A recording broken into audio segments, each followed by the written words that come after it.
فائزہ آن کر لینا پھر بتا دو. اعوذ باللہ من الشیطان الرجیم بسم اللہ الرحمن الرحیم. ہم نا پی ڈی ایف شیئر کر کے میں آپ کو بتا دیتی ہوں انشاءاللہ آپ کو اسکرین پہ نظر بھی آئے گا تو پھر آپ کو آسانی ہو جائے گی. اچھا جی, ہم پی ڈی ایف نکالتے ہیں. جو ہم بات کر رہے تھے تلفظ کے مسائل کے حوالے سے, میں بتا رہی تھی کہ 3 چیزیں جو ہیں وہ امپورٹنٹ ہیں. تلفظ کی جو غلطیاں ہوتی ہیں نا وہ 3 طرح کی ہوتی ہیں. نہیں یہ دوسرا والا کھل گیا.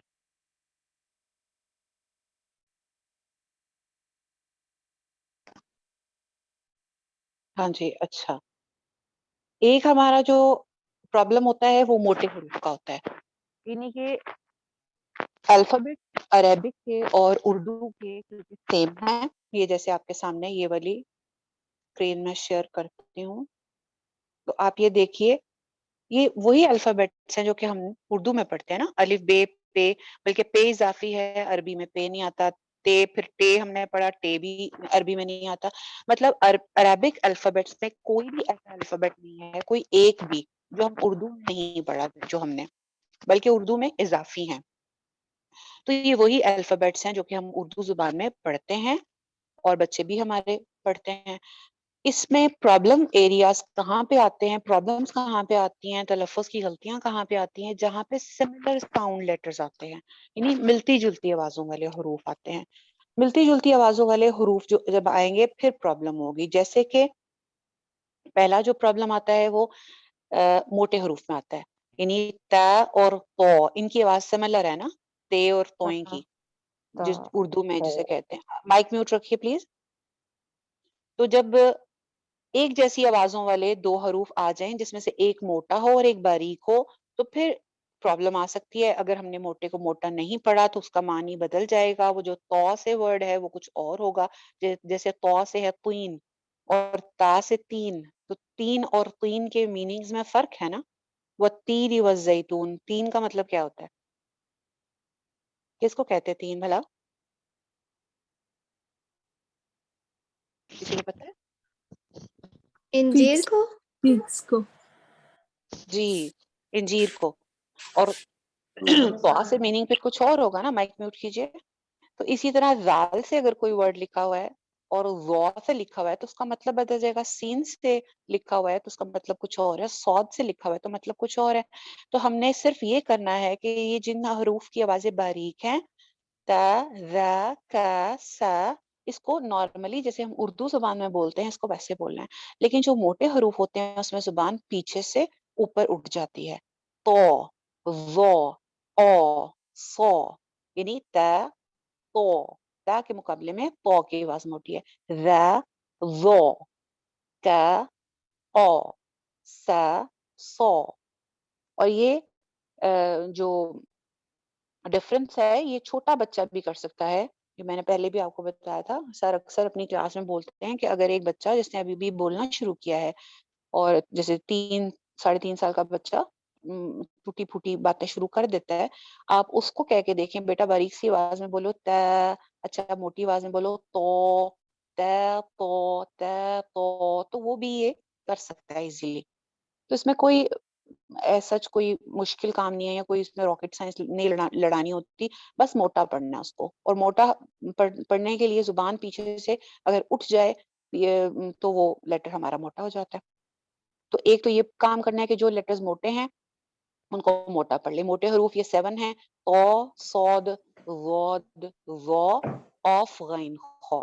اس میں جو پہلے 4 ہیں تو, صاد, ضاد, ظا, یہ زیادہ موٹے ہیں کیونکہ یہ بھرے ہوئے بھی ہیں, ان کی آواز بھری بھی ہوتی ہے. اس میں زبان پچھلی طرف سے اٹھنے کے ساتھ ساتھ جو ہے وہ سینٹر سے بھی اوپر اٹھ جاتی ہے. مائک میوٹ رکھیں.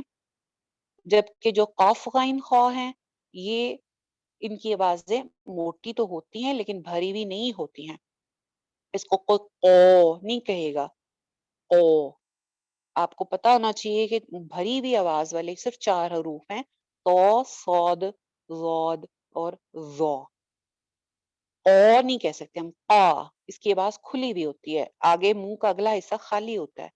غین اور خو نہیں ہوتا یہ، خا خا خالدین. ٹھیک ہو گیا. ایک تو یہ پرابلم آ گئی. دوسرا ہمارا جو آتا ہے پرابلم وہ سادہ وا میں آتا ہے. سادہ وا اوپر والے دو دانتوں کے کنارے پہ زبان لگا کر پڑھے جاتے ہیں. ان میں سیٹی کی آواز نہیں ہوتی. اگر سیٹی کی آواز آئے گی تو سا جو ہے وہ سین سے مشابہ ہو جائے گا، زال جو ہے وہ زا سے مشابہ ہو جائے گا. تو پھر وہی آ جائے گا مسئلہ کے میننگ چینج ہو جائے گا.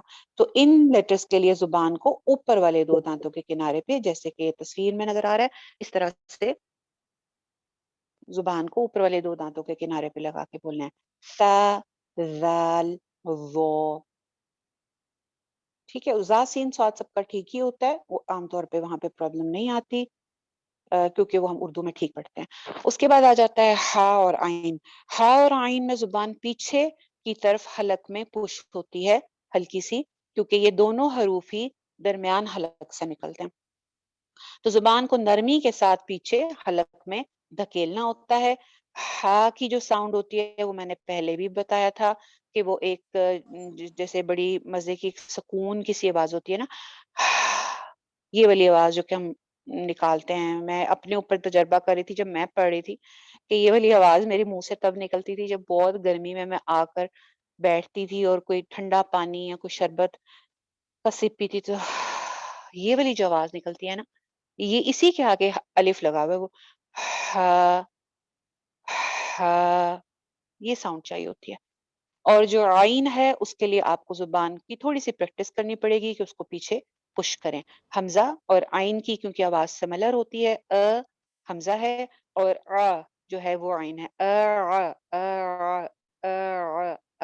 یہ زبان کو جو آگے پیچھے اگر ہم تھوڑی سی ایکسرسائز کریں اس کی دن میں 2-4 مرتبہ، تو ہم بہت ایزیلی اس پہ قابو پا سکتے ہیں کہ زبان اصل میں ہماری زبان کو نا آگے پیچھے اوپر نیچے ادھر ادھر لگنے کی عادت نہیں ہوتی. تو وہ اس وجہ سے جب ہم تجوید پڑھتے ہیں تو ہمیں مشکل پیش آتی ہے کہ زبان جو ہے اس کو مضبوطی کے ساتھ آپ نے دائیں بائیں لگانا ہے. تو 3 ہی جو ہے نا ایریاز ایسے ہیں جس پہ زبان کا مضبوطی سے لگنا ضروری ہوتا ہے. یعنی عام طور پہ یہ کہہ لیں کہ ہم اردو بولتے وقت ان 3 ایریاز کا اتنا خیال نہیں کرتے. نمبر 1 موٹائیں تو زبان پیچھے سے اٹھ جائے. نمبر 2 سا وا میں زبان کی نوک جو ہے یہ اوپر والے دو دانتوں پہ لگ جائے. اور نمبر 3 عین اور ہا کے لیے زبان پیچھے حلق میں چلی جائے. یہ 3 اگر ہم ایریاز اپنے مضبوط کر لیں ایکسرسائز کے ساتھ تو ہم تلفظ کی 90% غلطیاں کم کر سکتے ہیں. موٹے حروف موٹے ہو جائیں، عین اور ہا کے لیے زبان پیچھے چلی جائے، سا وا میں زبان اوپر کے دو دانتوں کے کنارے پہ لگ جائے. اس کی آپ نے پریکٹس کرنی ہے اور اسی پہ فوکس کریں کہ یہ سارا جو تلفظ کی مسائل ہے نا اس کا یہ حل آپ کے سامنے ہے اسکرین پہ. ٹھیک ہے جی. ہوپ فلی آپ کو بات سمجھ میں آ گئی ہوگی. اچھا اب ہم چلتے نیکسٹ آیات کی طرف.